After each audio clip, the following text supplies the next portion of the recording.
Yeah, well, we went on to have the butcher shop and then have a whole processing centre. I mean, I was in the game for 15, 20 years, like 15 years full on, absolutely full on.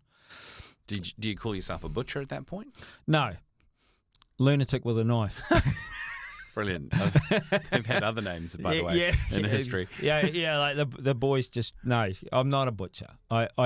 I marvel at their skills and that, but there's no point me doing something that other people are really good at.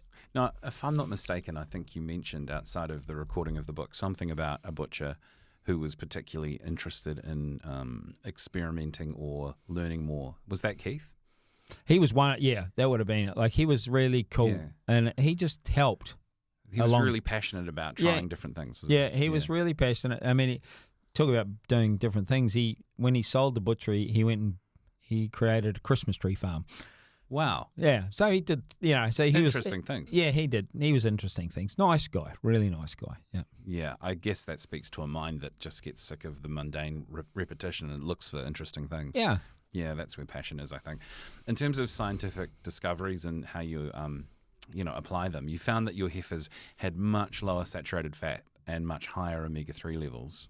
How did that come about? Like, what's that? Well, like, someone who wants to do that, how it's quite a simple process when you actually see it, because there's a technical term, because a plant produces a fat called conjugated linoleic acid. Yeah, right. And the animal can digest it. CLA. Yeah, CLA. Yeah. And the animal can digest that and turn it into omega-3s and omega-6. And like in grass-fed beef, it tends to go to omega-3. The omega-6 comes from grain-fed beef, which is, then we head back to the saturated fat. So it changes it a lot. Okay. So I'm thinking about, how in the book you talk about omega-3 levels that are rivaling salmon. How important is that in terms of the future of farming and health-conscious individuals?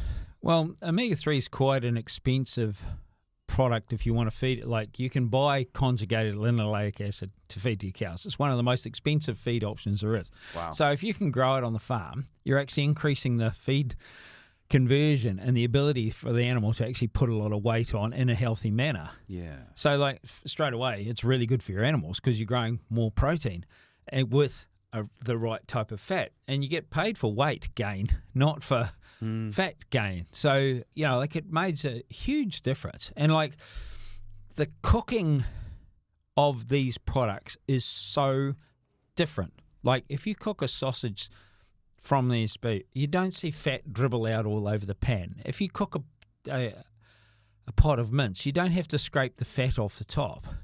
That does not happen. Wow. And so it changes the whole way the animal's functioning, and hence that's what we get. So you want to carry on with that whole nutritional process right through. Yeah, that's interesting. So what challenges did you face while navigating research standards and collaborating with labs like Amdel? Generally, the thing that really, really annoyed me was just how basic and bad the research was.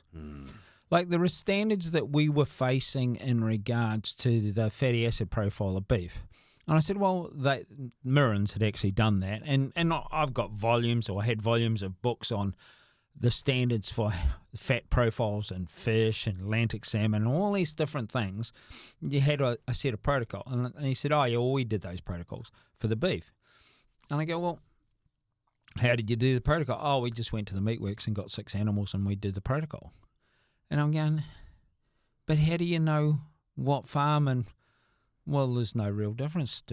And I'm going, okay.